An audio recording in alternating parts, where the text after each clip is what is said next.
Jai Jai Ram, Shri Ram, Jai Ram, Jai Ram, Shri Ram, Jai Ram, Jai Jai Ram, Om Shri Ram, Jai Ram, Jai Jai Ram, Om Shri Ram, Jai Ram, Jai Jai Ram, Om Shri Ram, Jai Ram, Jai Jai Ram, Shri Ram, Jai Ram, Jai Jai Ram, Om Shri Ram, Jai Ram, Jai Jai Ram, Shri Ram, Jai Ram, Jai Jai Ram, Shri Ram, Jai Ram, Jai Jai Ram, Shri Ram, Jai Ram, Jai Jai Ram, Om Shri Ram,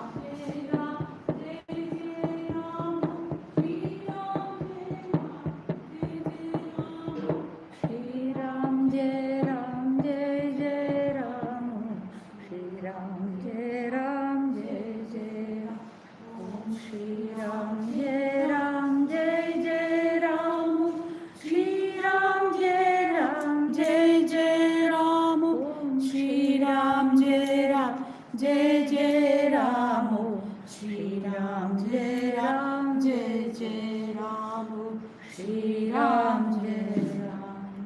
Jai Ram, Shri Ram, Jai Ram, Jai Jai Ram, Shri Ram, Jai Ram, Jai Jai Ram, Shri Ram, Jai Ram, Jai Jai Ram.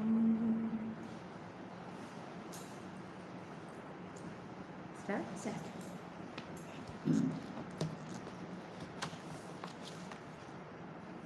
Om Shri Ram, Jai Ram, Jai Jai Ram. Om Shri Ram, Jai Ram, Jai Jai Ram. Today I will read from Srimad Bhagavata. Srimad Bhagavata is the loftiest of scriptures. Amongst its various renditions, the Bhagavata Saptaha is most exceptional. After all, how many people read the entire Bhagavata? At the very least, therefore, one should listen to the 7-day discourses of Bhagavad Katha. Raja Parikshit had been cursed to die after 7 days from the poisonous bite of the snake Takshaka. When the king had learned about the curse, he left his kingdom and rule and had gone to sit at the banks of the river Ganga. When Shukadev ji had expounded the Bhagavad Katha to him for those 7 days, Shukadev ji had verily taken away Parikshita's death. What is to be noted here is that our death too is going to be on the 7th day, because every week has only 7 days. We too will die on one of these days. Which day is the 7th day depends on where we start our count. If we start on Monday, the 7th day is Sunday. If we start at Saturday, the 7th day is Friday. What is meant is that our death can be on any day at any moment. Therefore, without wasting any more time, we should drink this nectar of Bhagavad Katha before we die. So, a small talk on the importance of the Bhagavad Saptaha I just told you all. Now I will tell you all a small story. I like stories, and stories help us to understand sometimes the truth better than serious discourses. So that is why I chose to tell you all about a story. The story is of Atmadeva and Dhundhuli. It is about the glory of listening to Bhagavata. Narada said, I knew of Srimad Bhagavata before, but today you have shown me the significance of the Saptaha. Narada ji asked the Sanat Kumaras, who all in the past had been sanctified by listening to Bhagavata Saptaha. The Sanat Kumaras told the sage to think of the worst and most depraved of sinners. They then said that even such people are qualified to hear Srimad Bhagavata and can attain liberation through it. There are many kinds of sins. Not all people commit every type of sin. Yet, even a person who has committed all types of sins, even such a crown jewel of sinners who has left not even one sin uncommitted, would be purified by listening to Bhagavata. The Sanat Kumaras narrated a story to give an example. Atmadeva and Dhunduli. Near the banks of the Tungabhadra river, there lived a Brahmin named Atmadeva. He had a wife named Dhunduli. Atmadeva was a great scriptural scholar with deep faith in Vedic rituals. His wife, however, was most stubborn, petty, and ruthless. She was adept in housework but always talked too much and relished gossip and arguments. She loved to pick fights anywhere she could and constantly blamed and spoke ill of everyone. Heaven forbid she was not invited to a gathering, social or otherwise, she would angrily shower curses on the hosts. Once, the local villagers decided to go on a recreational outing. As they were about to leave, they remembered that they had not invited Dhunduli. They knew that she would become furious and start fighting with them. So they immediately went to her and said, "Dhunduli, come join us for a picnic." She replied, "It is too late. I have already told the rains to come." She had already prayed to God to make it rain so that their picnic would be spoiled. This is how quarrelsome and petty she was. Atmadeva and Dhunduli had lived together for years but did not have any children. Dhunduli was not at all saddened by this, but Atmadeva was. One day, utterly depressed, he left home to go to the forest, saying, "I am leaving forever. Without a son, what is the purpose of staying at home anymore?" Despondent, tired, helpless, Atmadeva went and sat near a lake. A sannyasi happened to come there. Atmadeva offered him salutations and fell at his feet. The sannyasi asked him, "What has happened? Why are you so sad?"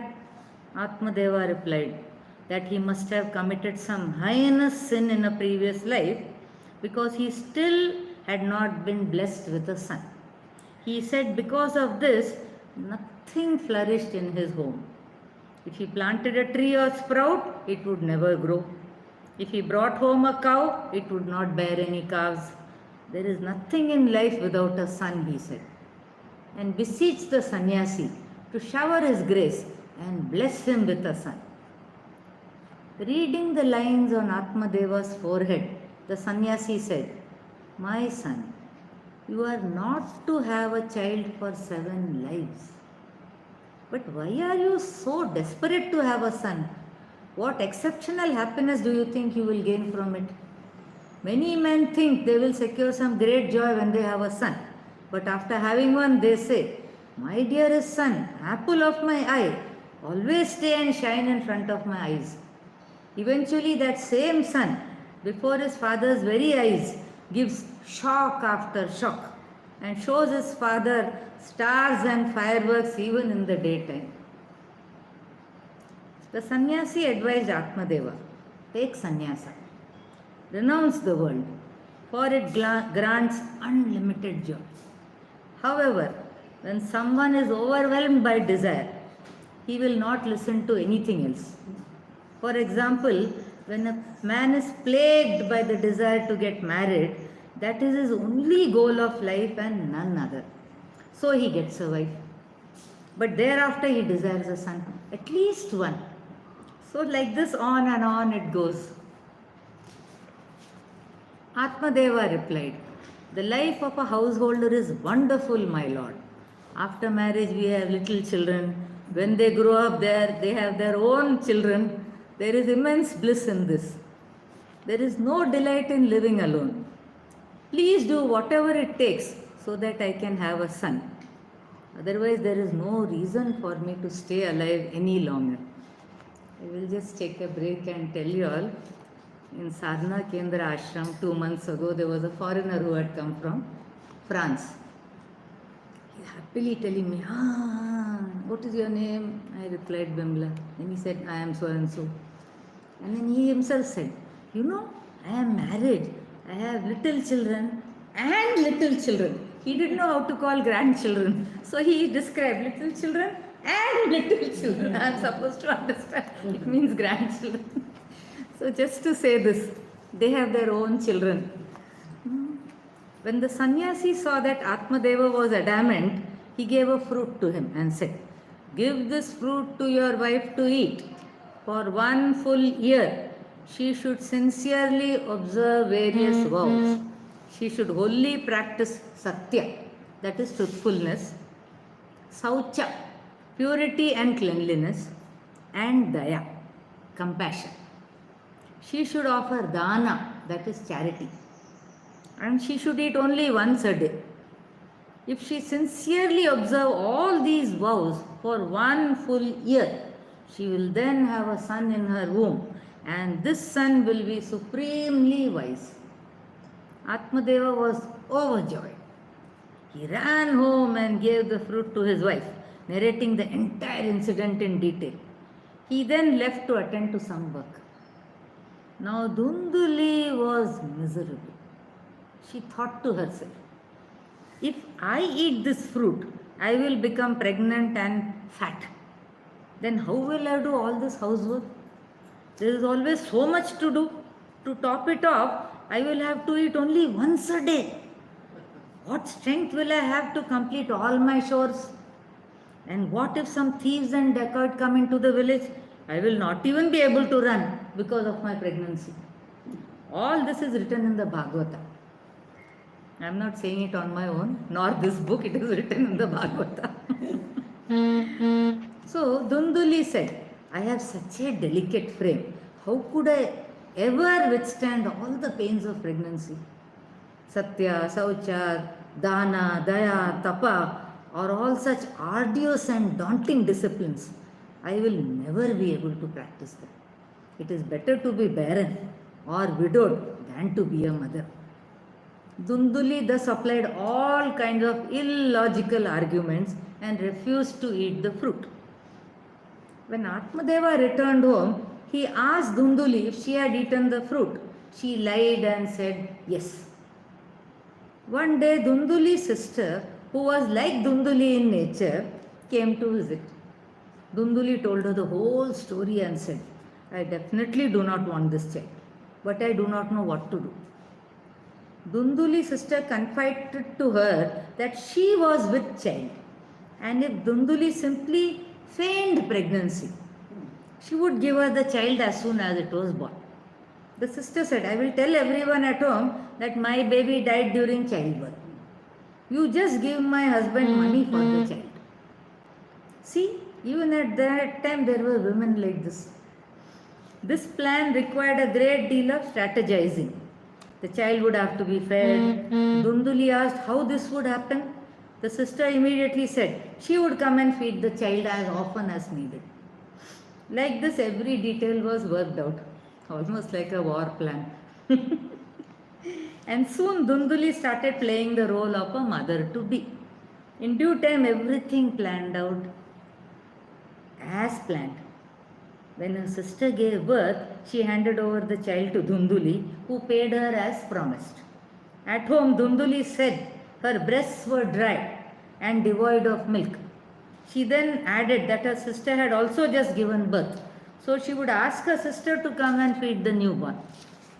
See, master planning. Atmadeva thought this sounded like a viable solution, and so the sister's plan was successfully put into action. What happened to the fruit the sannyasi had given? Dunduli's sister had wanted to see if the words of the sannyasi would come true. So she told Dunduli to feed the fruit to the cow in the shed. Dunduli did just this, and the cow became an expectant mother. When the time came, lo and behold, the cow gave birth to a beautiful boy, not a calf. Because the boy's ears were just like a cow's, he was named Gokarna. By the way, Gokarna is on the western coast towards Bombay when we go. When they were considering what Dunduli's child's name should be, she exclaimed, "My name is Dunduli, so his name should be Dundukari." In Sanskrit, one who is rowdy and makes a lot of noise is called Dundukari. Now we come to the next chapter, the fall and redemption of Dundukari. Gokarna grew up to become a man of wisdom and dispassion and a scholar.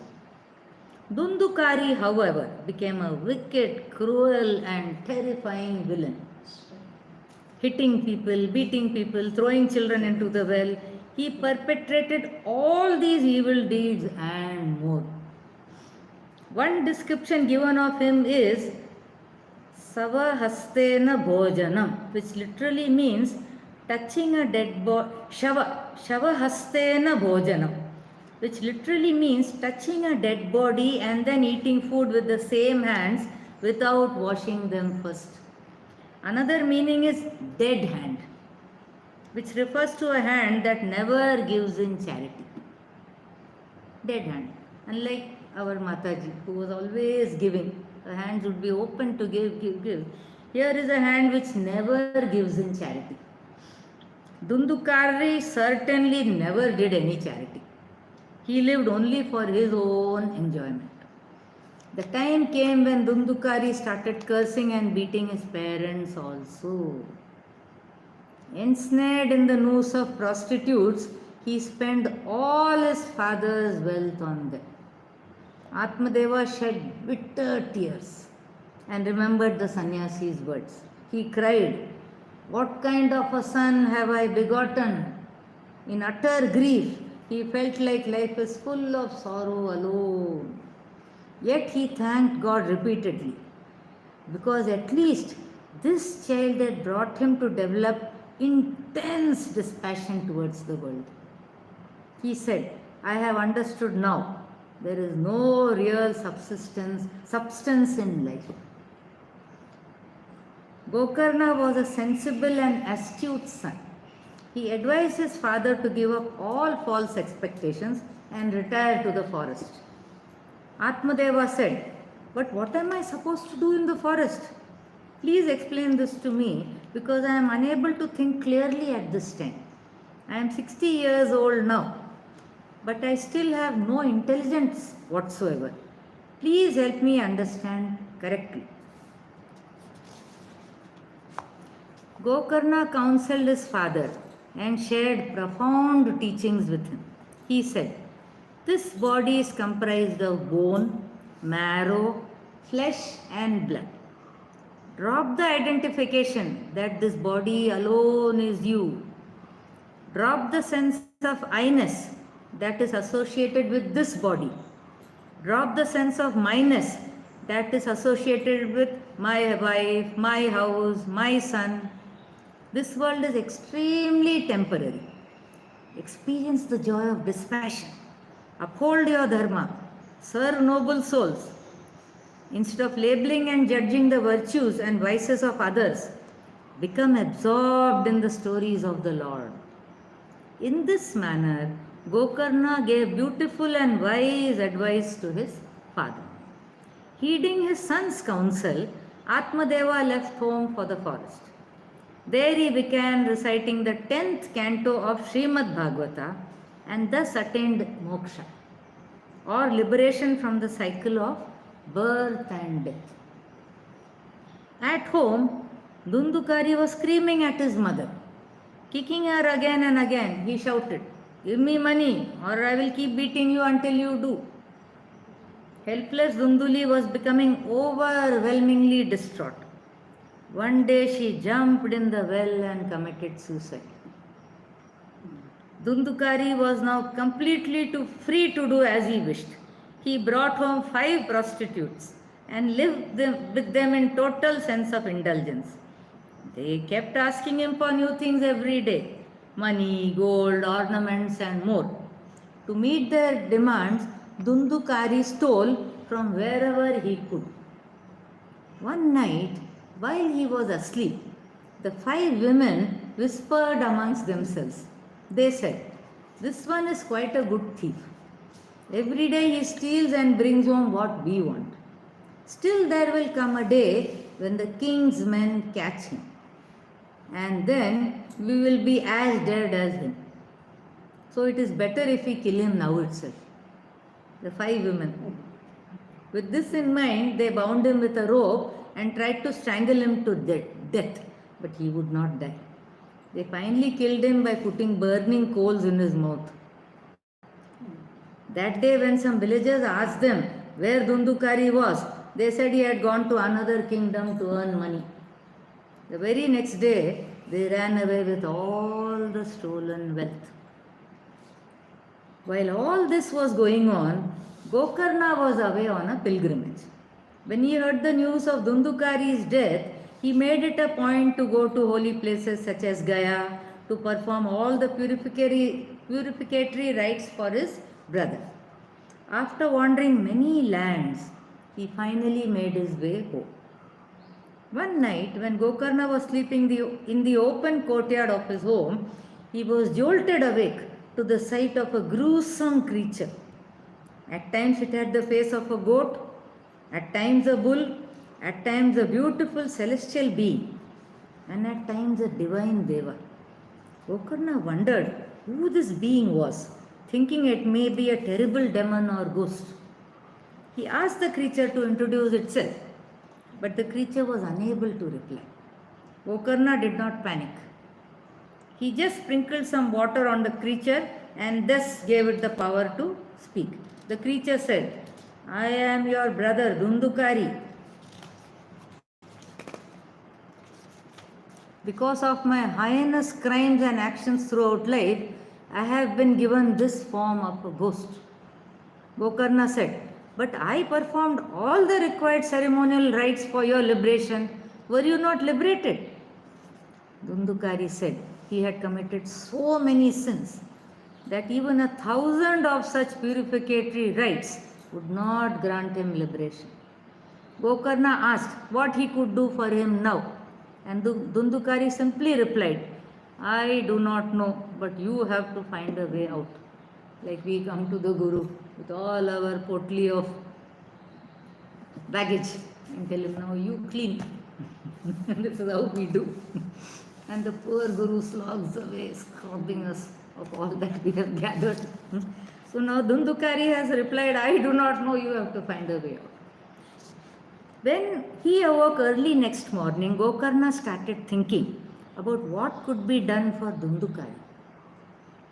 When visitors from a nearby village came to see Gokarna, he asked if they knew of a solution. They advised him to offer worship and prayers to Lord Sun. So he did. Lord Sun, pleased with Gokarna's offering, told him that if he conducted a Bhagavata Sapta, everything will be all right. Gokarna immediately made all arrangements for the Sapta. All the villagers came and sat in his courtyard, and he began narrating Srimad Bhagavata. In that courtyard was a piece of bamboo. It had 7 knots or sections. You know how the bamboo has small knots. The ghost Dundukari did not find any other place, so he went into the bamboo. At the end of each day of the Saptaha, all the villagers would hear a bursting sound and wonder from where it had come. It was the bamboo. On the 7th and last day, the last knot of the bamboo burst open and a luminous being emerged from it. The being prostrated to Gokarna and said with indebted gratitude, "My brother, You have saved me from such a grave and terrifying downfall. How can I ever thank you? Everyone watching was completely awestruck. At that moment, an aerial chariot came to take the luminous being to Vaikuntha, the abode of Lord Vishnu. We are reminded of Sant Tukaram, for whom the Vimana came and took him. Gokarna asked the servants of the Lord, but there are so many listeners here and they all heard Bhagavad Katha. Did you not bring aerial chariots to take all of them also? How can you take only one with you?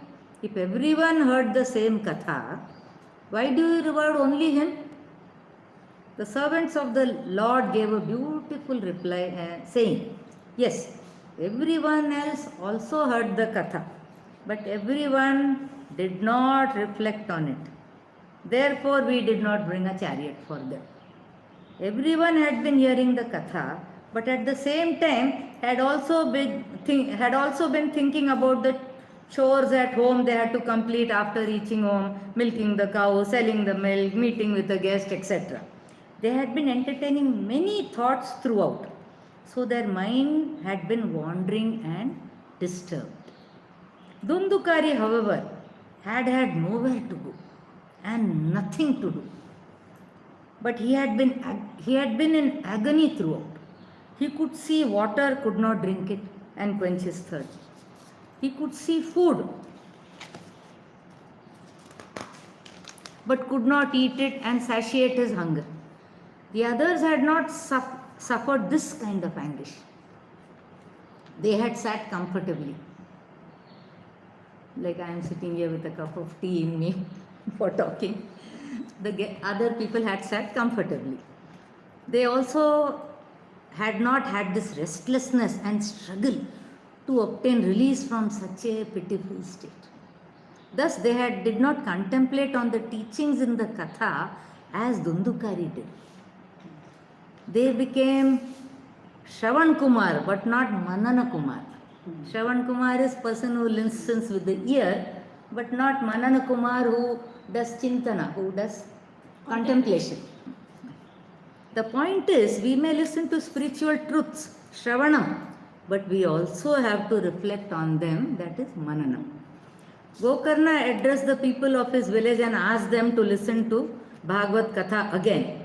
Only this time, leaving aside all the cows, buffaloes, horses, mules, spouses, children and horse.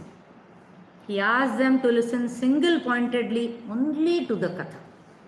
All the preparations for the second Katha was thus made. This time when the Katha concluded, an aerial chariot came for all of them. Sutta ji said, Sri Krishna himself came to escort all of them to Vaikuntha. Just as Sri Rama had taken all the citizens of Ayodhya to his celestial abode of Saketa. We too should listen to and reflect on this Katha single-pointedly throughout these 7 days in order to attain moksha. This gives a description of a man of wisdom. One who stays in the body without any sense of individuality or ego is one who is liberated while living. Sanskrit is a beautiful language. One word can have multiple meanings. One definition of Vimana is an aerial chariot, Vimana. Another is no ego. V means no, Mana is Man. This is the kind of Vimana that should come to us, the one which is no ego. Someone may say, how convenient, this alternative meaning is given as a consolation in case the aerial chariot does not come. But the truth is that such an aerial chariot will surely come. Even merely listening to this beautiful episode removes all sins and hardships. More? Till 4:15 you say. And what's the time now? Now 3:55. Another 20 minutes. 20. Shall I read one more story? Unless you all are bored, you all want to discuss anything else? No. Till 4:15 you can. 4. Okay, done. Next story is the Sanat Kumaras conduct a Bhagavata Saptaha. The Sanat Kumaras gave Narad ji all the details to organize and conduct a Bhagavat Saptaha, including all the various specific disciplines to be followed. They said the auspicious date and time for the Katha should be determined first, and then all preparations should be completed with due attention. Invitation should be sent to all guests. They should be personally invited and told about the Katha. The speaker and listener should attend with devotion and faith. The speaker and listener should attend with devotion and faith. The speaker should narrate the Katha with great faith, and the listener should hear it with great devotion. All are listening?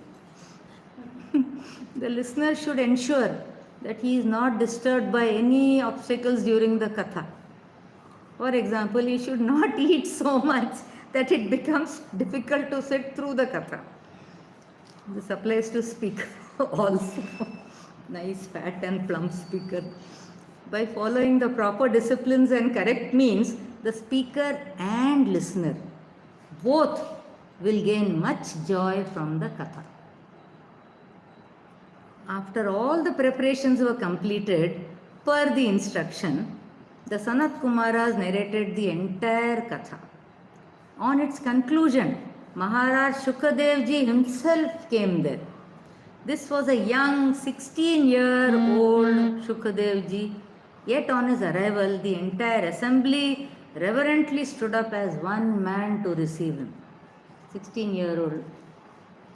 The respect he commanded, the whole assembly stood up to receive him. Shukadev ji said, "How blessed you all are! Even the devas of the heavens are not easily blessed with the bliss of Bhagavata. It is the ripe fruit of the tree of the Vedas. The Bhagavata is the ripe fruit of the tree of the Vedas. It is verily nectar itself." Like Jnaneshwar Maharaj says, Amrit Anubhav. He has written a beautiful book, Amrit Anubhav, the experience of nectar, Amrit Anubhav. So Shukadev Maharaj says that it is verily nectar itself, and it is the juiciest, for it is like the ripe sweet fruit that has already been tasted by a parrot. They say that the birds only pluck those fruits which are really sweet. They don't pluck the fruits which are not so ripe. Here Shuka refers to a parrot as well as to Shukadev ji Maharaj. Shukadev ji Maharaj was a Vairagi Paramahansa of the highest order of recluses and God realized masters. Yet even he would become immersed in the rasa or nectar of Bhagavata. Though Shukadev ji Maharaj was such a highly evolved being, Vairagi Paramahansa, even he would become immersed in the rasa or nectar of Bhagavata. Typically fruit is eaten, but here it is said, Pibata Bhagavatam Rasam Alayam. The fruit of Bhagavata is to be drunk because it is that juicy, that filled with rasa. There is no part of this fruit, seed or skin, to be discarded, for it is solely rasa. For how long should the rasa of this fruit be drunk? It is said one should keep drinking until one mind becomes absorbed in the Supreme Lord. And what happens after becoming one with the Supreme? One simply remains immersed in that truth, reveling in the highest bliss. I am remembered of one sentence of Papa. He says, 60 years ago I drank the nectar of Ramnam, and even today I can feel it dripping at the back of my throat. Imagine the joy of such a being, that the bliss is going on dripping even now. 60 years ago he tasted it once and it still continues, unending, unalloyed bliss. After Sri Shukadevji reached that assembly, something even more wondrous happened. In Vaikuntha, even Bhagwan Sri Krishna could not control himself any longer. He too went to the assembly, taking with him Prahlada, Uddhava, Arjuna, Bali, and other exalted devotees. All the devotees gathered there and began Kirtana, or singing the names and glories of the Lord. And in their midst, Bhakti, Jnana, and Vairagya began dancing. In the midst of all these people, Bhakti, Jnana, and Vairagya began dancing. Bhagwan Sri Krishna said to Naradji, Narada, where my devotees sing is where I reside. Not only this, he said, that is where I dance, Nrityami. Sutaji described the scene. Prahladji was playing the wooden kartal, Uddhavji was playing the cymbals, Naradji was playing the veena, and Arjuna was singing in various ragas. That Arjuna who had the Gandiva, he is singing in various ragas. Do not think that Arjuna was only a Dhanurdhari. I spoke too fast. Do not think that Arjuna was only a Dhanurdhari, skilled only in archery. Not many people know that he was highly proficient in music. Sutaji said, Lord Indra, the king of heavens, was playing the mridangam. Amidst all the singing, the Sanat Kumaras kept chanting, Glory to the Lord of Vrindavan. One may ask, who was writing the lyrics? Sutaji said, the son of Vedavyasa, Sri Shukadev Maharaj, was writing the lyrics. Arjuna continued singing only so that Shukadevji could keep writing. Think what an electrifying atmosphere of supreme devotion it must have been. Venerated Maharashtrian saints have testified that when the great devotee and saint Namdevaji would sing for Lord Panduranga, Sri Krishna, the Lord himself would manifest and dance before him. It is said that once the Lord was dancing so fervently and became so ecstatically absorbed that his dhoti fell off and he did not even know it. To all the devotees who had gathered there for the Bhagavad Sapta, Bhagavan Sri Krishna said, I am so very pleased with all of you. Ask me for a boon, any boon. The devotees replied, Lord, whenever and wherever Bhagavata Katha is conducted, please manifest there and delight everyone's heart like this. Fulfill everyone's wishes. We seek only this boon. See, such people are called saints. The Lord said, so be it, and disappeared. Everyone in the gathering was delighted to see Bhakti youthful again, along with her two sons. They all returned to their abodes, and Shukadevji established all three, Bhakti, Jnana, and Vairagya, in Srimad Bhagavata. This Srimad Bhagavata sings of the spiritual truth to protect and bless the entire world. To fulfill his boon is why the Lord manifests in the hearts of the listeners of Bhagavad Katha. Shaunaka ji then asked Sutta ji about the history of the recitation of this Katha. Sutta ji said it was 30 years after Bhagwan Sri Krishna's mortal frame had left this earth that this Katha was narrated first by Shukadev Maharaj to Raja Parikshit. Sutaji said it was 30 years after Bhagwan Sri Krishna's mortal frame had left this earth that this Katha was narrated first by Shukadev Maharaj to Raja Parikshit. After 200 years, Gokarna narrated this Katha to many devotees.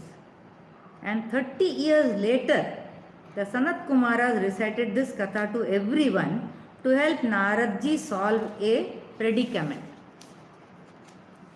It is said that Yamaraja, the Lord of Death, has instructed his attendants, do not ever go to those who are devotees of Lord Vishnu, in bracket Vaishnavas.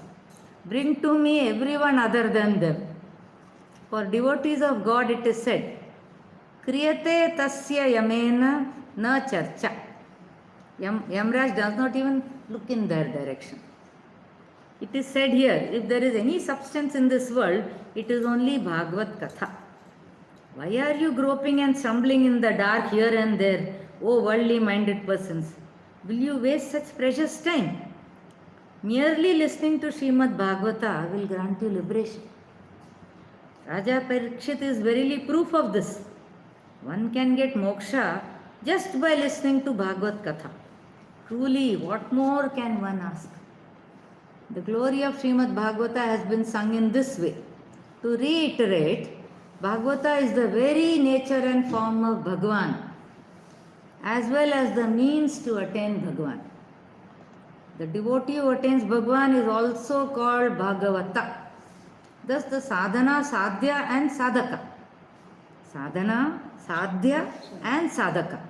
The spiritual means, the goal and the seeker are all one and the same Lord alone.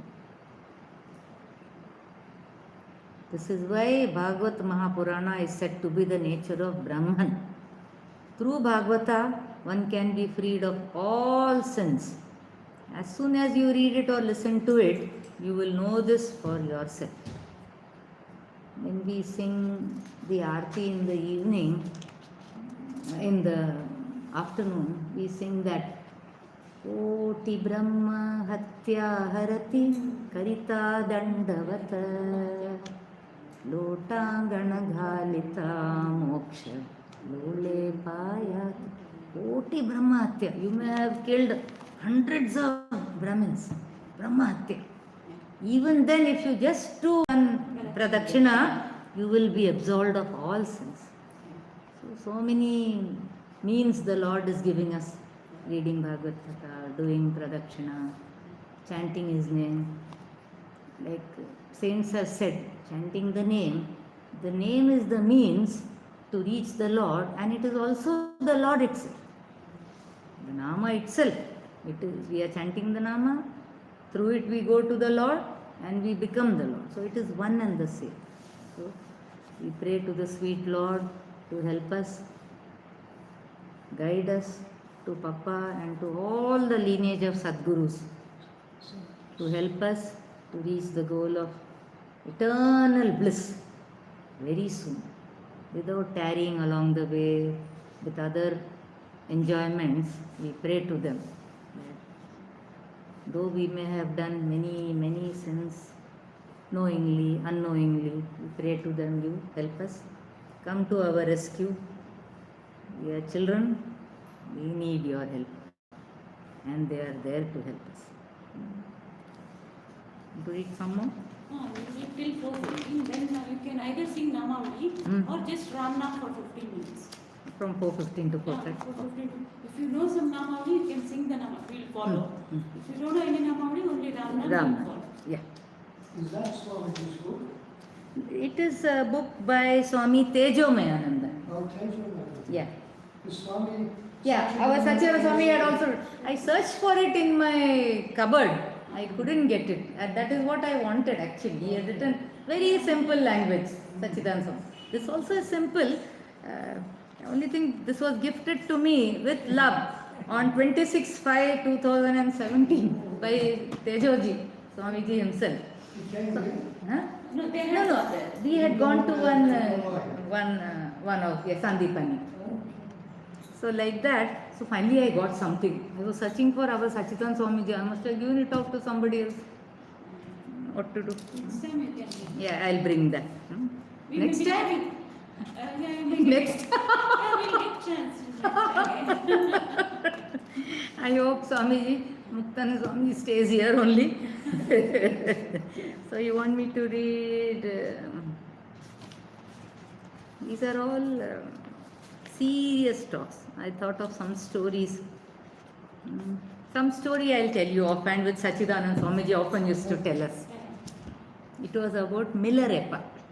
And before he fell sick, our Sachidananda Swamiji used to take walks daily towards the Goshala, and all of us would sit there on the tar road, and Swamiji would be telling us some stories.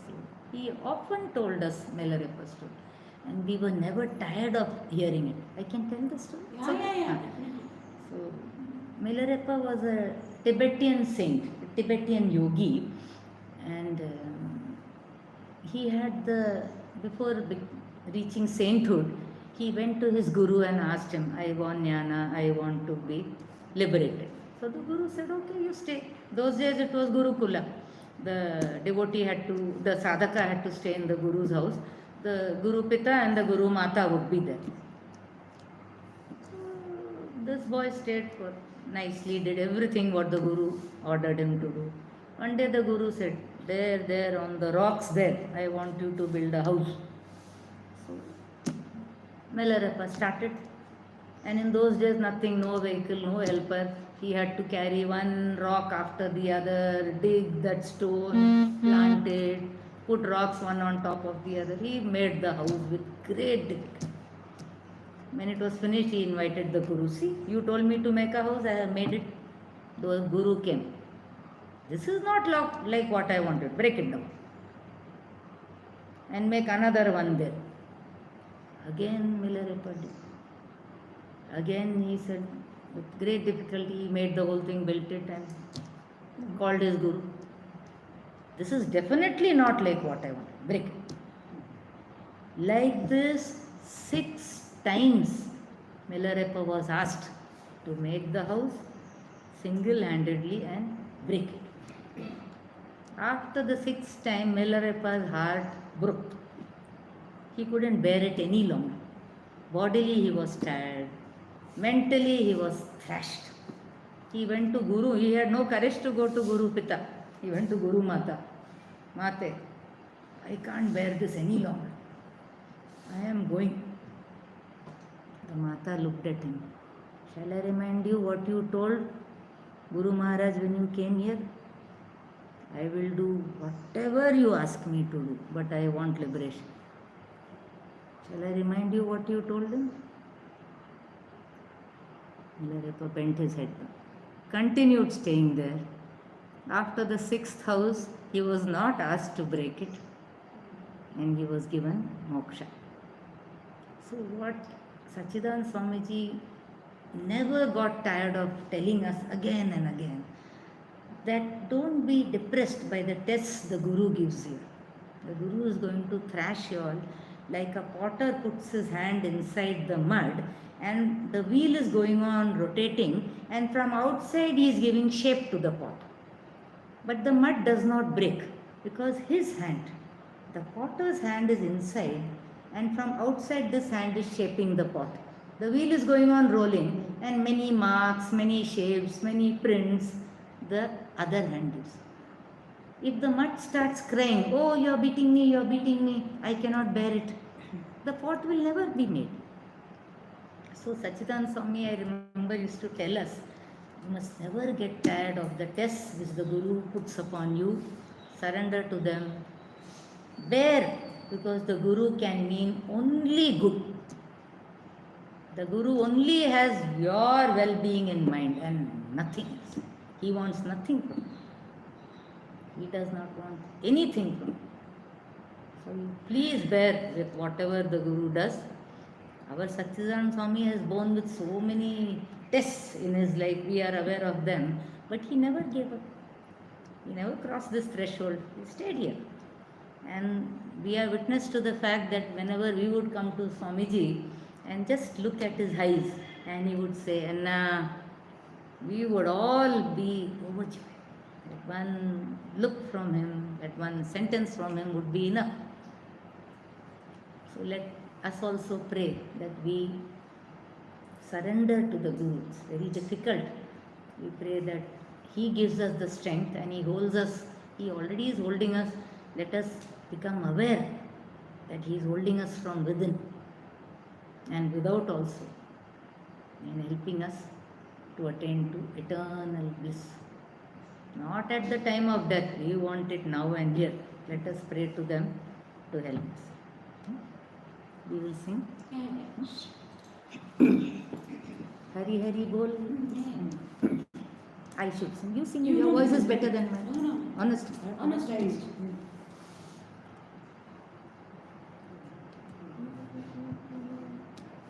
I drink the nectar you brought. Hari Hari Bol, Hari Hari Bol.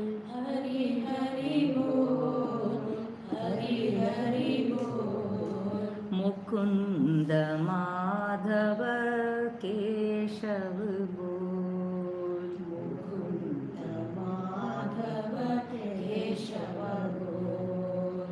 Mukunda Madhava Keshava Bol. Mukunda Madhava Keshava Bol. Narahari Vitthal Narayan Bol. Narahari Vitthal Narayana Bol. Mukunda Madhava Keshava Bol. Mukunda Madhava Keshava Bol. Narahari Vitthal Narayan Bol. Narahari Vitthal Narayana Bol. Hari Hari Bol, Hari Hari Bol. Hari Hari Bol, Hari Hari Bol. Mukunda Madhava Keshava Bol. Mukunda Madhava Keshava Bol. Namdev Tukaram Jnanadev Bol. Namadev Tukaram Jnanadev Bol. Namdev Tukaram Jnanadev Bol. Namadev Tukaram Jnanadev Bol. Narahari Vitthal Narayan Bol. Narahari Vitthal Narayana Bol. Hari Hari Bol, Hari Hari Bol. Hari Hari Bol, Hari Hari Bol. Mukunda Madhava Keshava Bol. Mukunda Madhava Keshava Bol. Hari Hari Bol, Hari Hari Bol. Hari Hari Bol, Hari Hari Bol. Mukunda Madhava Keshava Bol. Mukunda Madhava Keshava Bol. Sing Ram Nam. Ah, Shri Rama Jaya Rama Jaya Jaya Rama Om. Shri Rama Jaya Rama Jaya Jaya Rama Om. Shri Rama Jaya Rama Jaya Jaya Rama Om.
Jai Ram Om Shriram Jai Ram Jai Jai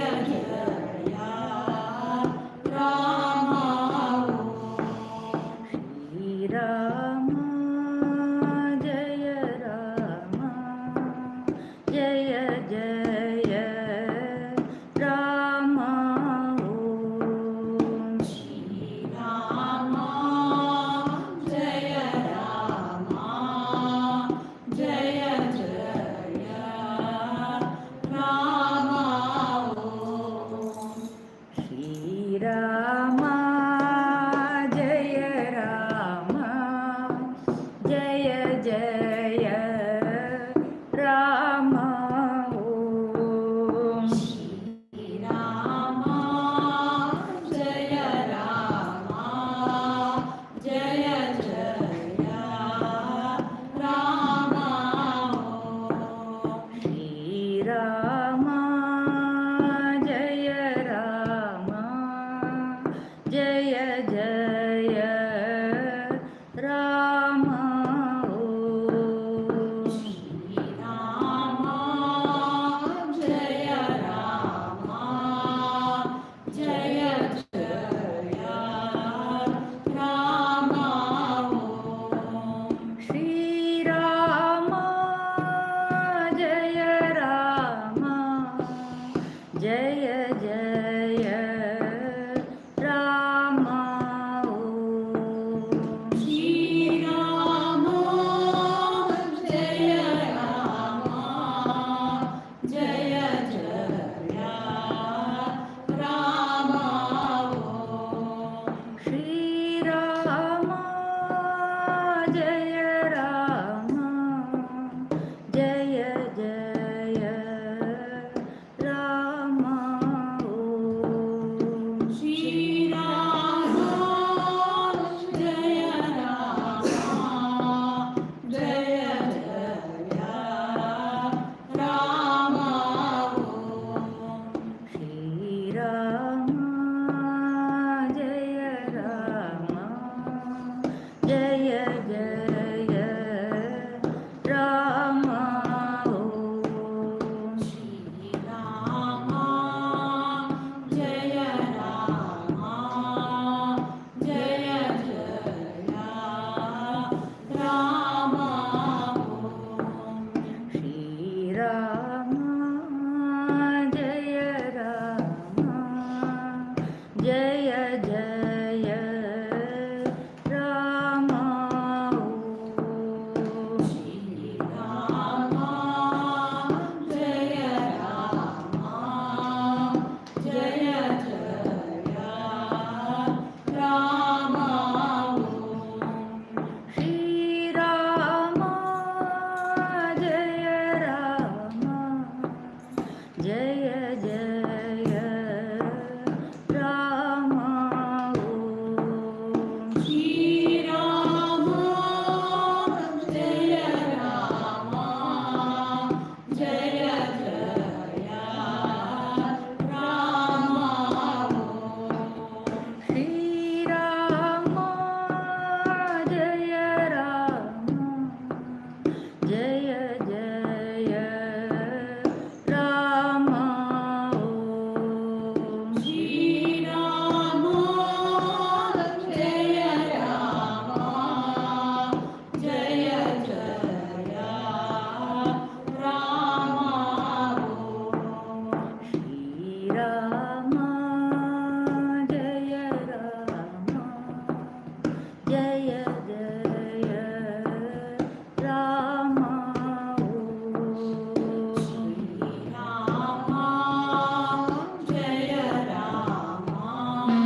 Ravira